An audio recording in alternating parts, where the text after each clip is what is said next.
Well, still here, still free, lessons on learning hieroglyphics here on the internet, on YouTube from Spector Creative. All you had to do is show up and enjoy yourself, because learning is fun when it's just being done for fun. All right, last week we talked about, or rather we ended with the homework for this word, hooper, which is the word for to become, like to become a pharaoh, or become a god, or become a cat, made up of two glyphs, the trilateral hooper, the scarab, and the R, the mouth glyph. So the R reflecting the last of the trilateral sounds of hooper. So R is just a sound complement to remind you that the first glyph is a three sound glyph.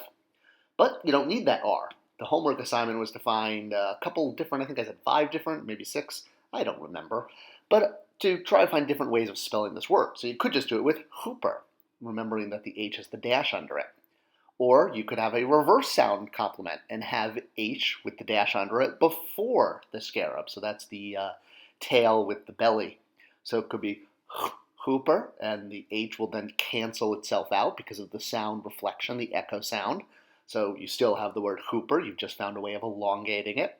Heck, you could have sound complements on both sides. So you could have the H, the stomach, tail, and then the mouth on either side, and then do double sound consonants. You could also throw a determinative in there, remembering the papyrus scroll is a determinative for things that you can't touch, but you can write down.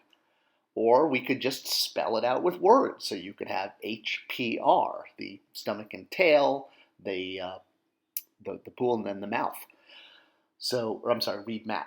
Excuse me, the reed mat and then the mouth.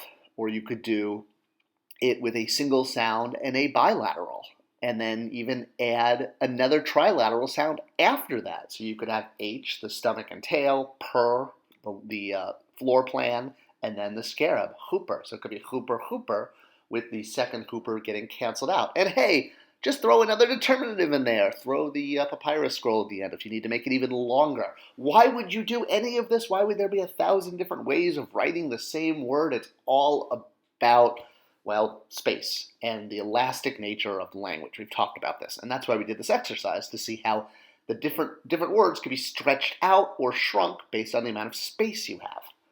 Okay, so let's look at our next letter glyph, which is ha, and that's the ha, the back of the throat with the sort of a smiley line under the H. So, and then the A is either going to be done with the sort of reverse comma, or I like to use what looks like a 3 because it's easier to note. All right, and yes, I know that this glyph kind of does look like Pac-Man, but it's not. It is a lotus leaf, and the lotus leaf is well, it's basically hanging on top of a vine there, so that's what you're seeing. Pretty easy to draw. You're going to start with that curve and then make a line under it to make the base of the lotus, and then easily we'll do one line up the middle and then 2 lines on either side diagonal to show the different stems coming out of the lotus leaf. And then, of course, that thing that looks like Pac-Man that's on top, that is just a leaf, and the little stem should actually be coming from sort of, well, I guess if it's Pac-Man, inside the mouth, if you will. And the Pac-Man part, the leaf, is just simply drawn with a sort of a 3/4 circle and then a pizza bite taken out of it. So however you want to think of it, Pac-Man, pizza, here it is in a word. So here we have the lotus leaf, the vulture, the boot or the foot, followed by an animal. And that should tell you immediately which one of these is the determinative and what animal this word is, because as you recall, anytime there's an animal determinative at the end, it is the word for that animal.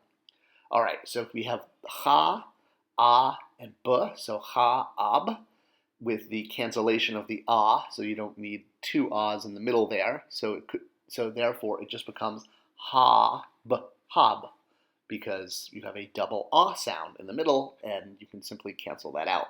And then the determinative, if I drew that correctly, you're going to know that as a hippopotamus. Hope I didn't make that look too much like a horse. And remember, anytime you have an animal, you're going to start at the base of the neck and work your way up the mouth and down the back. That's the way to draw it. And once you're drawing it that way, it actually becomes pretty easy.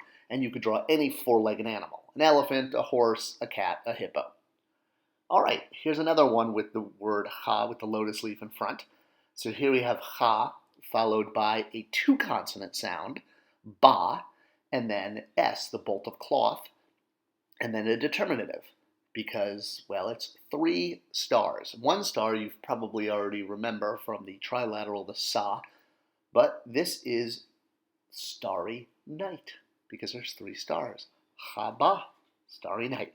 Hey, maybe if you're moon night and you're hanging out with glyphs. All right, so let's do one more H sound. This is a stick is what you're drawing, and it's the word hit, like you're going to hit someone with a stick, or use a stick, not hit a person, but maybe hit a wall. How about that? Hit a rock. Hit something that doesn't have feelings. Easy to draw. Well, easier than drawing a hippopotamus. You've got your straight line across for the main branch. Then you draw the little twigs, 2, 3, and 4 coming off of it. And you have a stick, or to an Egyptian, a piece of wood.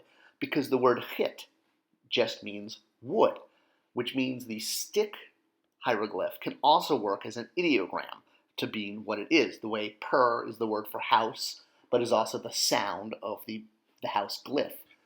So here for the word wood, we've added a T, which is a sound complement, an echo, which you're hopefully very familiar with.